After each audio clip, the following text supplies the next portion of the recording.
नमस्कार दोस्तों, हमारी YouTube चैनल में आप सभी का स्वागत है। तो आज हमने अगला चैप्टर मौर्योत्तर काल लेकर आए हैं, जो कि TGT और PGT के लिए बहुत ही मोस्ट इम्पॉर्टेंट क्वेश्चन है। तो चलिए शुरुआत करते हैं। आज का पहला प्रश्न कौन सा है? उस राजवंश का नाम क्या था जिसने हत्या कर सत्ता हथियाई और जिसका अंत भी हत्या द्वारा हुआ?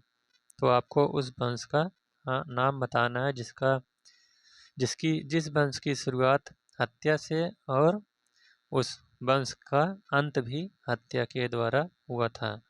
तो पहला ऑप्शन है चोल वंश, दूसरा शुंग वंश, तीसरा कुषाण वंश और चौथा गुप्त वंश। तो जो इसका राइट आंसर है वह है आपका ऑप्शन नंबर बी, शुंग वंश। चलिए नेक्स्ट क्वेश्चन।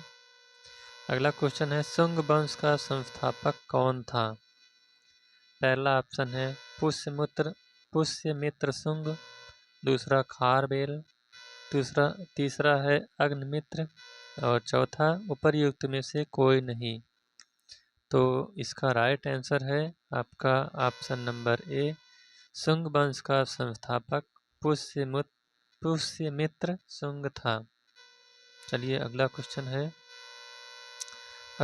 है महाभाष्य के रचनाकार हैं। तो आपको महाभाष्य के रचनाकार के नाम बताना है। पहला है पाणिनि, दूसरा कात्यायन, तीसरा संध्याकर नंदी और चौथा पतंजलि। तो इसका राइट आंसर है ऑप्शन नंबर डी, महाभाष्य के रचनाकार पतंजलि हैं। चलिए नेक्स्ट क्वेश्चन। अगला क्वेश्चन है दो अश्वमेध यज्ञ निम्न में से किसने संपन्न किया था?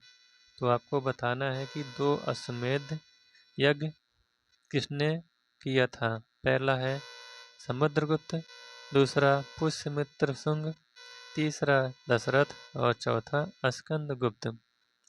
तो जो इसका राइट आंसर है वह है आपका ऑप्शन नंबर बी,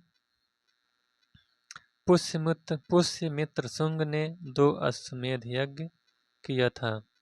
चलिए अगला क्वेश्चन है आपके सामने।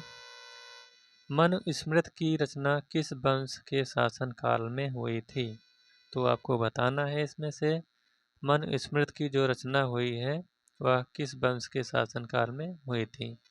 पहला है मौर्य वंश, दूसरा सातवाहन वंश, तीसरा शुंग वंश और चौथा कुषाण वंश। तो इसका जो राइट आंसर है वह है आपका ऑप्शन नंबर सी, मनुस्मृति की रचना शुंग वंश के शासनकाल में हुई थी। चलिए अगला क्वेश्चन है निम्न में से किस ग्रंथ में यूनानी आक्रमण का उल्लेख है तथा यह भी पता चलता है कि यूनानी पाटलिपुत्र तक पहुंच गए थे? पहला ऑप्शन है महाभाष्य, दूसरा गार्गी संहिता, तीसरा मालविकाग्निमित्रम और चौथा मिलिंद पन्हो। तो इसका राइट आंसर जो है वह है आपका ऑप्शन नंबर बी, गार्गी संहिता से पता चलता है कि यूनानी लोग आए थे वह पाटलिपुत्र तक पहुंच गए थे। चलिए अगला क्वेश्चन है मालविकाग्निमित्रम नाटक में विदिशा के शासक के रूप में वर्णित अग्निमित्र किस वंश से संबंधित था? तो आपको बताना है अग्निमित्र किस राजवंश से संबंधित था। पहला है मौर्य वंश, दूसरा शुंग वंश, तीसरा गुप्त वंश और चौथा शक वंश। तो जिसका राइट आंसर है वह है आपका ऑप्शन नंबर बी, अग्निमित्र का संबंध शुंग वंश से था। चलिए अगला क्वेश्चन है भागलय की मुद्राएं निम्नलिखित में से प्राप्त हुई हैं। तो भागलय की मुद्राएं कहाँ से प्राप्त हुई हैं? पहला है नासिक, दूसरा कौशाम्बी, तीसरा गोदावरी कृष्णा घाटी और चौथा नर्मदा घाटी। तो इसका जो राइट आंसर है वह है आपका ऑप्शन नंबर डी, नर्मदा घाटी से हमें भागले की मुद्राएं प्राप्त होती हैं। चलिए अगला क्वेश्चन है। निम्न में से किस राजवंश के शासकों के नाम मात्र सत्तात्मक हैं? पहला है मौर्य वंश, दूसरा शुंग वंश, तीसरा कण्व वंश और चौथा सातवाहन वंश। तो इसका जो राइट आंसर है वह है आपका ऑप्शन नंबर डी, सातवाहन वंश के शासकों के नाम मात्र सत्तात्मक मिलते हैं। चलिए नेक्स्ट क्वेश्चन की ओर चलते हैं। अगला क्वेश्चन है, सातवाहन काल का सर्वश्रेष्ठ शासक कौन था? पहला है सातकर्णी प्रथम, दूसरा गौतमी पुत्र सातकर्णी, तीसरा यज्ञश्री सातकर्णी और चौथा सिमुक। तो इसका जो राइट आंसर है वह है आपका ऑप्शन नंबर बी, गौतमी पुत्र सातकर्णी सातवाहन काल का सर्वश्रेष्ठ शासक था। चलिए अगला क्वेश्चन है, गौतमी पुत्र सातकर्णी किस वंश का शासक था?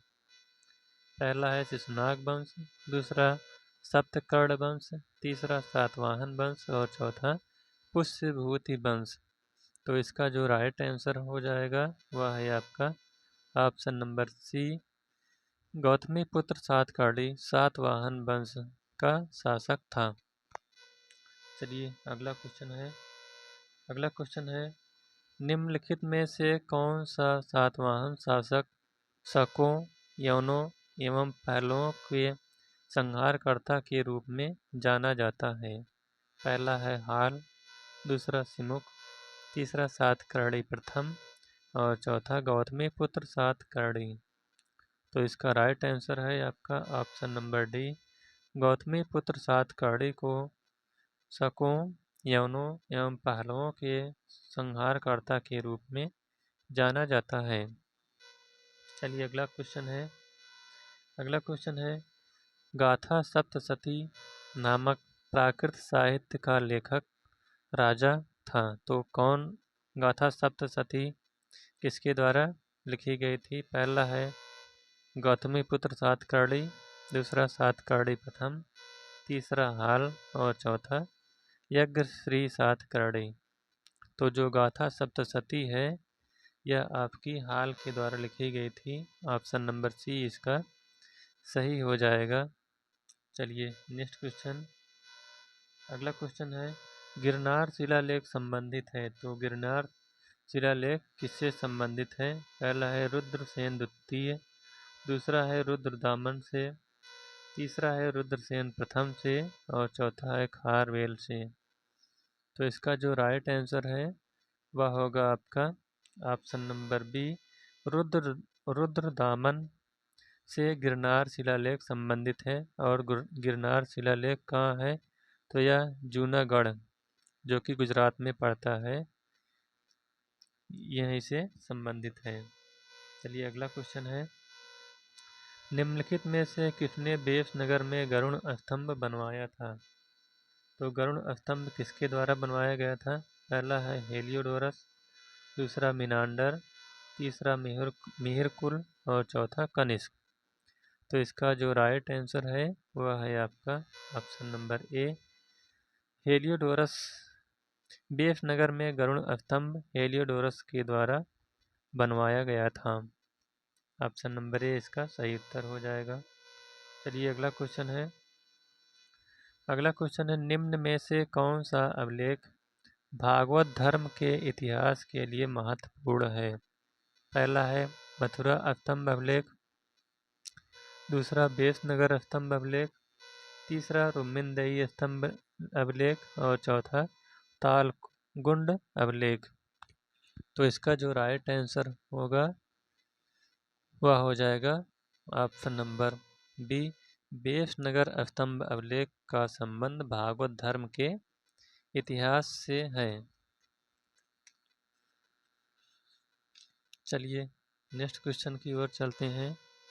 हमारा नेक्स्ट क्वेश्चन है, भागवत धर्म से संबंधित प्राचीनतम अभिलेखी साक्ष्य मिलता है तो कहाँ से मिलता है?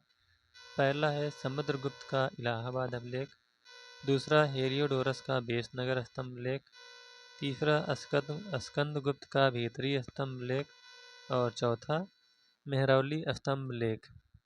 तो इसका जो राइट आंसर है वह है आपका ऑप्शन नंबर बी, हेलियोडोरस का बेसनगर स्तंभ लेख प्राचीनतम भागवत धर्म से अभिलेखीय साक्ष्य प्राप्त होता है। चलिए नेक्स्ट क्वेश्चन, शंखलिपि के लेख निम्नलिखित स्थल के स्तूप अवशेष से प्राप्त हुए हैं। तो शंखलिपि के जो लेख मिले हैं वह किस स्थल स्तूप के अवशेष हैं?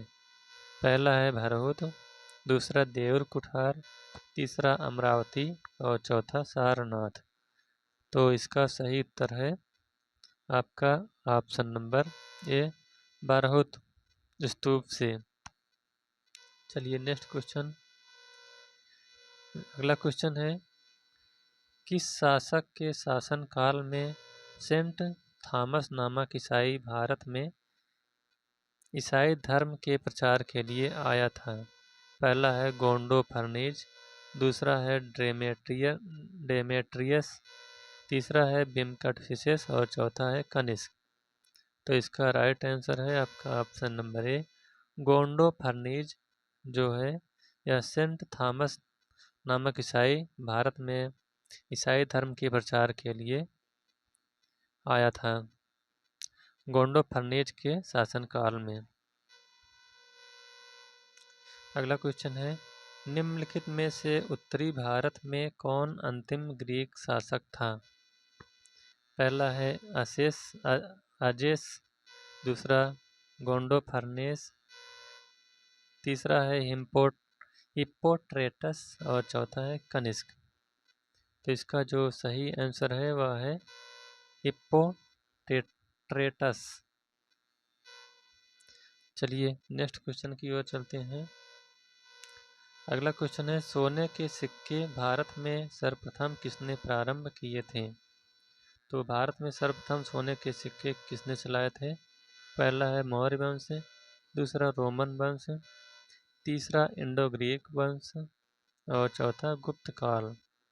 तो इसका जो राइट आंसर है वह है आपका option number C, Indo Greek के शासकों ने सर्वप्रथम भारत में सोने के सिक्के चलाए थे। चलिए अगला क्वेश्चन है, निम्नलिखित कुषाण शासकों में से किसने भारत में सर्वप्रथम स्वर्ण सिक्कों का प्रचलन किया था? पहला है बिमकटफिसेस, दूसरा कुजुलकटफिसेस, तीसरा हुबिस्क और चौथा कनिष्क। तो इसका जो राइट आंसर है वह है आपका ऑप्शन नंबर ए, बिमकटफिसेस ने कुषाण शासकों में से भारत में सर्वप्रथम स्वर्ण सिक्कों का प्रचलन किया था। अगला है, चीन के शासक को पराजित करने वाला प्रथम भारतीय शासक था। तो वह कौन प्रथम शासक था जिसने भारतीय शासक को पराजित कर दिया था? पहला है रुद्रदामन, दूसरा है गोंडो फर्नीज, तीसरा है बिमकटफिसेस और चौथा है कनिष्क। तो इसका राइट आंसर है option number D, Kanishka. Kanishka जो कि चीन का शासक था उसने प्रथम भारतीय शासक को पराजित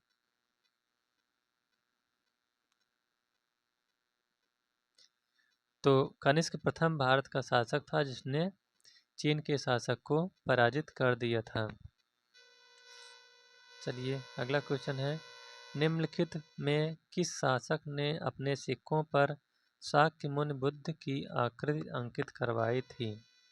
पहला है अशोक, दूसरा बिमकटफिसेस, तीसरा कनिष्क और चौथा हर्ष। तो इसका राइट आंसर है आपका ऑप्शन नंबर सी, कनिष्क ने अपने सिक्कों पर शाक्यमुनि बुद्ध की आकृति अंकित करवाई थी। अगला क्वेश्चन है, रस चिकित्सा का आविष्कार किसने किया था? पहला है बाराहमिहिर, दूसरा नागार्जुन, तीसरा आर्यभट्ट और चौथा जीवक। तो इसका जो राइट आंसर है वह है आपका नागार्जुन, ऑप्शन नंबर बी इसका सही राइट आंसर हो जाएगा। रस चिकित्सक के आविष्कार नागार्जुन ने किया था। इनको माध्यमिक कार्य में नागार्जुन निर्माण का वर्णन करते हैं और इन्होंने माध्यमिक कार्य या शून्यवाद का भी प्रतिपादन किया था। अगला है गांधार कला पर विशेष प्रभाव था। तो गांधार कला पर विशेष प्रभाव किसका था? पहला है ग्रीक कला का, दूसरा रोमन कला का, तीसरा चीनी कला का और चौथा ए एवं बी दोनों का। तो इसका राइट आंसर है ऑप्शन नंबर डी, ग्रीक कला का और रोमन कला का। यानी इन गांधार कला का जो विशेष प्रभाव था उस पर ग्रीक कला और रोमन कला का था। चलिए अगला क्वेश्चन है, बुद्ध चरित्र का लेखक कौन था? तो आपको इसमें बुद्ध चरित्र का लेखक बताना है। पहला है हरिसेन, दूसरा अश्वघोष, तीसरा बसमित्र और चौथा कालिदास। तो जो बुद्ध चरित्र के लेखक हैं वह आपके हैं ऑप्शन नंबर बी, अश्वघोष। अगला क्वेश्चन है, अश्वघोष का संबंध था। तो अश्वघोष का संबंध किस वंश से था? पहला है वर्धन वंश से, दूसरा मौर्य वंश से, तीसरा कुषाण वंश से और चौथा गुप्त वंश से। तो जो इसका राइट आंसर होगा वह हो जाएगा आपका ऑप्शन नंबर सी, कुषाण वंश से। अश्वघोष का संबंध कुषाण वंश से था। अगला क्वेश्चन है, चरक किस शासक के दरबार में रहते थे? पहला है कनिष्क, दूसरा बिंबिसार, तीसरा चंद्रगुप्त विक्रमादित्य और चौथा अशोक।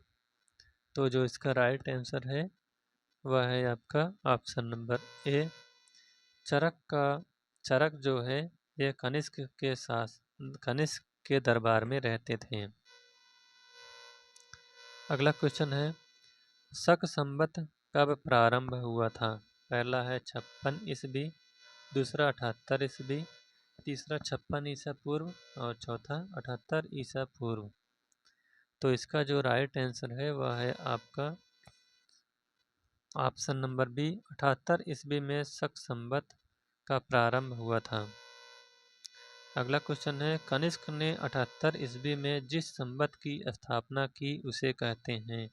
तो इसे क्या कहते हैं? पहला है विक्रम संवत, दूसरा शक संवत, तीसरा हिंदू संवत और चौथा संवत। तो इसका राइट आंसर है आपका ऑप्शन नंबर बी, शक संवत। कनिष्क ने 78 ईस्वी में शक संवत की शुरुआत की थी। अगला क्वेश्चन है, किस कला का गांधार कला पर अत्यधिक प्रभाव पड़ा था? पहला है पारसी कला का, दूसरा सीथियन कला का, तीसरा यूनानी कला का और चौथा बैक्ट्रियन कला का। तो इसका जो राइट आंसर है वह है आपका ऑप्शन नंबर सी, यूनानी कला का प्रभाव गांधार कला पर सबसे अधिक पड़ा था। चलिए नेक्स्ट क्वेश्चन, अगला क्वेश्चन है, निम्नलिखित में से असत्य कथन का चयन कीजिए। तो इसमें कौन सा गलत है? तो जो इसका राइट आंसर है वह है आपका ऑप्शन नंबर डी, यानी भारतवर्ष में स्वर्ण सिक्कों का चलन हर्षवर्धन द्वारा आरंभ किया गया था। तो यही इसका गलत उत्तर हो जाएगा। तो इसका जो सही उत्तर है, भारतवर्ष में स्वर्ण सिक्कों का चलन जो है यह हर्षवर्धन के द्वारा नहीं बल्कि इंडो ग्रीक शासकों के द्वारा किया गया था। तो यही गलत है। और इसके बाद भारत के प्राचीनतम सिक्कों पर कोई अभिलेख नहीं था, यह सही है। दूसरा है सातवाहनों ने शीशे के सिक्के ढलवाए, यह भी सही है। तीसरा है गुप्त शासकों ने रूप्यक नामक चांदी के सिक्के ढलवाए थे। तो यही आपका इसमें से गलत है। चलिए नेक्स्ट क्वेश्चन है, कुषाण काल में मथुरा मूर्ति कला का एक प्रमुख केंद्र था। यहाँ मूर्तियाँ किस पत्थर से बनाई जाती थीं? पहला है संगमरमर, दूसरा सिलेट पत्थर, तीसरा ग्रेनाइट और चौथा लाल बलुआ पत्थर। तो इसका जो राइट आंसर है वह है आपका ऑप्शन नंबर डी, लाल बलुआ पत्थर से कुषाण काल में मथुरा मूर्ति कला का एक प्रमुख केंद्र था। जहाँ यहाँ पर मूर्तियाँ जो बनती थीं वह लाल वलुआ पत्थर से बनती थीं। अगला है पेरिप्लस ऑफ द इरीथ्रियन सी का लेखक होने का श्रेय जाता है। तो पेरिप्लस ऑफ द इरीथ्रियन सी के लेखक कौन हैं? पहला है स्ट्रेबो, दूसरा एक अज्ञात यूनानी नाविक, तीसरा है मेगास्थनीज और चौथा है प्लूटार्क। तो इसका जो राइट आंसर है वह है आपका ऑप्शन नंबर बी, एक अज्ञात यूनानी नाविक को। अगला क्वेश्चन है पेरिप्लस में उल्लिखित कौन सा बंदरगाह अपने मोती उत्पादन के लिए विख्यात था? पहला है मुजरिस, दूसरा कोरकई, तीसरा टिंडिस और चौथा कोडाकसाला। तो इसका जो राइट आंसर है वह है आपका option number B, Korkai. Korkai जो बंदरगाह था उसमें वह अपने मोती उत्पादन के लिए विख्यात था। अगला क्वेश्चन है निम्नलिखित में से कौन सा बंदरगाह पोर्ट के नाम से दी पेरिप्लस ऑफ द इरीथियन सी के लेखक को ज्ञात था? पहला है अर्कामेडू, दूसरा है बारबेरिकम, तीसरा है कोरके और चौथा है ताम्रलिप्ति। तो इसका जो राइट आंसर है वह है आपका ऑप्शन नंबर ए, अर्कामेडू। चलिए लास्ट क्वेश्चन आज का है। लास्ट क्वेश्चन है प्राचीन काल में आंध्र प्रदेश के करीमनगर तथा नालगोंडा जिले किस खनिज के उत्पादन के लिए विख्यात थे? पहला है लोहा और इस्पात, दूसरा सीसा और तांबा, तीसरा है तांबा और जस्ता और चौथा लोहा और पीतल। तो इसका जो राइट आंसर है वह है आपका option number A, Andhra Pradesh के करीमनगर तथा नालगोंडा जिले जो हैं ये लोहा और इस्पात के लिए विख्यात थे। तो इस प्रकार से यह चैप्टर समाप्त होता हुआ। अगर ये वीडियो आपको अच्छा लगा हो तो वीडियो को लाइक, शेयर और चैनल को सब्सक्राइब करिएगा। अब हम मिलेंगे अगले नेक्स्ट चैप्टर में जिसका नाम है गुप्त एवं गुप्तोत्तर काल। तब तक के लिए धन्यवाद।